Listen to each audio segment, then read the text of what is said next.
Visokošolsko središče je bilo leta 2000 ustanovljeno ravno zato, da se razširi dolenjski visokošolski prostor s ciljem ustanovitve univerze, poudarja Blažič. Univerzo Novo mesto lahko ustanovijo samo deležniki, ki so direktno odgovorni za razvoj visokega šolstva. To pa so posamezne fakultete in pa visoke šole.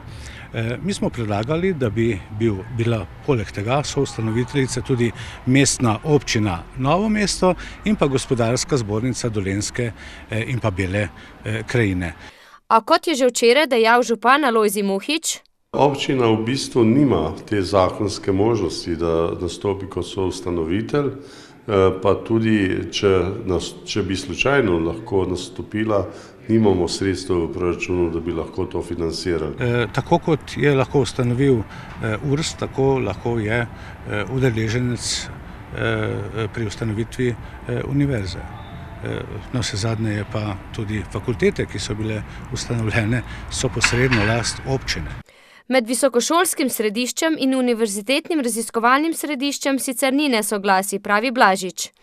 Mi smo vedno in pa mnogokrat poudarili in pa seveda jasno povedali, da smo za ustanovitev kakršnekoli univerze, ki bi seveda to novo vrednost prinesla v Novo mesto. Bodisi državno, bodisi v državnem javno-zasebnem partnerstvu ali pa zasebno univerzo.